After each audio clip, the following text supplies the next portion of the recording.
It goes here to here, so let's go. Yeah, let's go. All right, nice to meet you. Okay, we are here at the Buckazoids table with Frequency. We're going to chat a little bit about Buckazoids and why. I've already got goosebumps before we've even chatted about this. As a retro video game nerd, I had to come here and interview these guys. So we're going to talk here and have a little fun.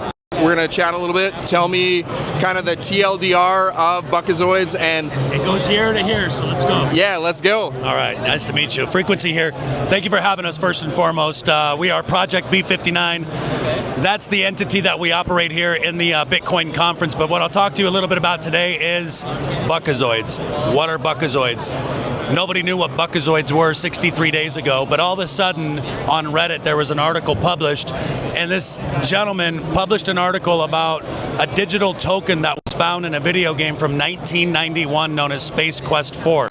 This is the first ever digital token to ever be used transactionally in a video game.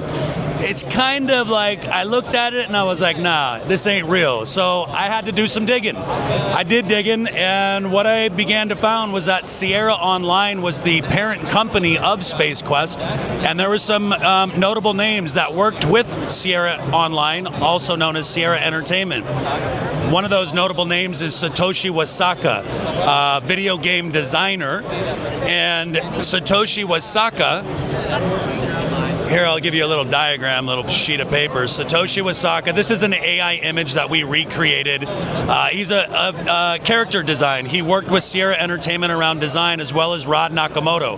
Now, those names are awfully interesting. It kind of sounds like peanut butter and jelly, right? Satoshi Nakamoto. What we want to make clear is that we're not identifying who Satoshi Nakamoto is. I believe that Satoshi Nakamoto is an ideology, it's a thought, it's a concept that stands for decentralization, immutability, and privacy and peer-to-peer, all that Bitcoin stands for. But what I do know, or what I believe, is that Satoshi Nakamoto is a concept, and it's a group of cypherpunks, cryptographers, and they talk in riddles and codes, and that's my love language.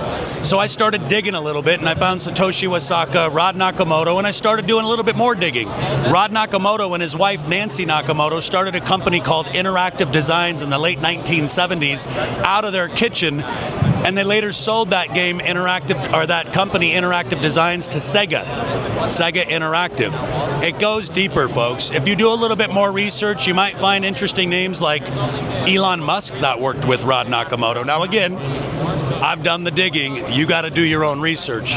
We also know that Hal Finney was a computer scientist, also known for the first person to ever receive a Bitcoin transaction from Satoshi Nakamoto. I find Hal to be a legend, as you do probably as well. Hal's currently frozen, cryogenically frozen at the Alcor Life Institute in Scottsdale, Arizona. That's my hometown. So I went to Alcor Institute and I did an interview with the CEO by the name of James Arrowwood. And when I was walking through the facility, I stood in the cryogenic chambers where Hal Finney was, and I looked over at James and I said, James, did you know Hal's here in cold storage? And James looked at me like, I've never heard that before. And I said, I don't know what's going on here. He said, did you know that Ralph Merkle is on the board of Alcor? I lost it. I said, there's no way. Ralph Merkle is the inventor of the blockchain. Folks, what I'm telling you is that this Buckazoids token is coded. There is so much cryptographic hints, clues, puzzles, pieces. It goes deeper. I could probably stand here on camera for about 4 or 5 hours and talk to you about all the rich findings that this community has found. There's an X community at Buckazoids World. Give them a follow. There's live spaces going on, probably 18 hours a day out of each and every day. There's a live bunch of people. I'm a passionate enthusiast. I'm a Bitcoin fanatic. I've been holding Bitcoin since 2017, and I always found Satoshi Nakamoto being one of the greatest mysteries of all time.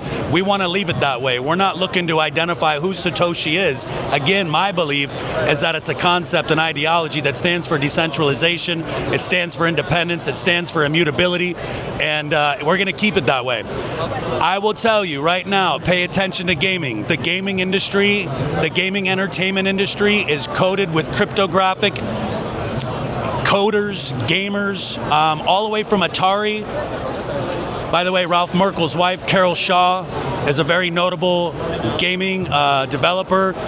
In 1976 or 1978, she's got large accolades, pay attention, with Atari. Rod Nakamoto sold his company to Sega. I could keep going. It's getting a little long-winded, so I'm going to wrap it up with this. Buckazoids are the source of all creation. In order to understand where Bitcoin is going, you must first understand where it started. Buckazoids is the alpha, the omega, it's the source. It's the source of all creation. You're going to hear this name, it's going to be a household name.